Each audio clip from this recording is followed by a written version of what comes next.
you noticed how consumers expect everything to be customized now? They want things personalized. They want things tailored. It sounds really great for marketing. It's terrible for margin. Right. Right? So this episode is sponsored by Performance Margin Software, and that is really what we talk about with small business owners is how to increase their profit margin, not necessarily by applying more energy, but by being more organized about it and providing some clarity and visibility into their real numbers. So competition is fierce right now. Fierce. Owners feel a lot of pressure to say yes to everything. So what happens when businesses chase that customization without pricing for that complexity? Oh my gosh, so it's like the huge potential for profit leaks. If you aren't knowing your numbers going into this rat race, you're going to suffer exponentially. Custom work introduces things like scope creep, right? Your scope sort of expands. The client says, oh, by the way, can you do this? Oh, by the way, can you do that? Change order delays. Those change orders cause delays in your timeline, which is costly for you. It makes all of the costs go up. Labor overruns. When those things happen, materials variances, estimating inaccuracies from your estimating team. So most companies do not adjust their margin targets to compensate for those things. Right. Right? Maybe there was somebody that they hired that ended up being more of a drag than they were a relief. Anybody can look great in 30 minutes in an interview, right? They're putting their best foot forward. You're seeing the best version of them. And then later you find out who they really are. So when we measure custom work inside the profit zone, we see an average margin compression of anywhere from 5 to 12 points. Right. Compared to the standardized work that clients are doing. So 5 points on $4 million is a $200,000 compression. That's a big number. Is customization worth $200,000? It's kind of the $1 million question. So what I want you to answer is, why do owners fall into this trap even when they know better? Yeah, I think there's a lot of different attractions to that work. Usually the work's really sexy, so they can tie their name to it, so there's a sense of pride. But if you're not prepared for how to get to that successful job, it could cost you a lot. You know, your $200,000 mark is pretty accurate. So the way to look at that, if you feel prepared, that $200,000 you get to keep if you know how your job should be costed properly.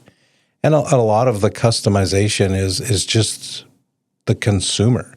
They want everything and they want it now. So, you know, it's the convenience stores popped up through our generation, and bread was twice of what it was in a grocery store because you could get it without having to drive across down to the grocery store. So these are some of the things that convenience costs the end user. So don't forget that. There's psychology behind it too. You mentioned maybe it's a big sexy project that the owner wants their name attached to and they want bragging rights around. That's fine. Just go into it with clarity. Go into it knowing that it's not going to be that it might end up being a loss leader for your company that folds into your long-term strategy of attracting more of that type of client. Like you need to prove to future clients that you can do that type of work, that you're good at it. And so you need an example in your portfolio to be able to showcase. And so that's fine. Just go into it with clarity. But there's other things that play into this where a business owner might fall into this trap. They might be afraid of losing a sale, or they might be afraid of losing a client. They might have emotional attachment to something. Maybe it's aligned with a cause that they feel strongly about, or maybe it's something in their community that they really want to do. Those things are noble, but they're not good for your margin. No, they're not. And all of this adds up, and it goes back to costing your jobs in the right work types and what those margins look like. Yeah, And you, maybe the business owner consciously makes a decision to say, hey, I'm going to have one work type that is almost pro bono, just almost charitable donation, because I have a deeply held value around that. Maybe there are some legacy relationships, like there's, I don't know, they're deeply involved with their local Rotary or something like that, where they're doing lots of charitable type of initiatives that they want to be involved in, and that's fine. But let's just do it with clarity. Right. There also might be some competitive bidding pressure. Most people pay attention to what their competitors are doing, and they're trying to keep pace. Keep in mind that your competitors have got eyes on you too. right. But again, we've said this multiple times. A competitor's pricing should not be exactly the same as yours. No. If you're looking at what their pricing is and you're just trying to undercut them a little bit, that is not the right pricing strategy. They might be paying their employees less than what you pay yours. Right. And so they can afford to go low. They might have a specialized vendor relationship that is very low cost for them, that can make them go lower than what you can go. So these are all things that that you have to keep in mind. I just really want to emphasize that business owners need the clarity going into it so that you make those decisions. They're educated, informed decisions. You might still make that decision for your business to take on a project that is low margin, and that's up to you as the owner. But just do it armed with the right knowledge and control the chaos. Otherwise, that chaos will control you. Absolutely.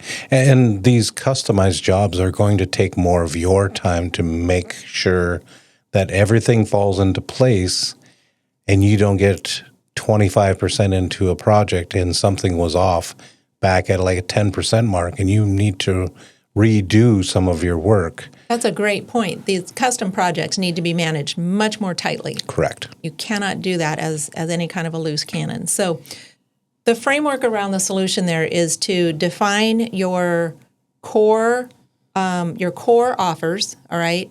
What you're going to be good at, really what your core offers are, those standardized pricing tiers, all right? And then track those custom jobs separately. They are completely different and they deserve a whole separate treatment. And then enforce your minimum margin threshold. You might have a different margin for custom work versus your standardized offers. But if that custom job cannot clear the floor that you've set, then you don't take it. Well, that is margin discipline. All this falls into the performance margin zone. How we walk our clients through each piece of their business, it all goes back to knowing your overhead. What can I afford? How does this fit into covering my costs? How do these work resources or work types fit into our margins? Mm-hmm. So it's all in the processes. So, yeah. You don't need more work. You just need better work. Exactly. And that's a relief for a lot of business owners to hear. You don't need more work. You just need to be doing what you're doing better. And better work starts with enforceable, disciplined margin rules. Right. Exactly. So again, all this comes down to we're picking up the phone, going to our website, totalprofitmanagement.com, and book a free consultation. We're happy to have a conversation and see what's making your pain. And at the end of the day, take her cool. It's all going to be fine. It's all going to work out.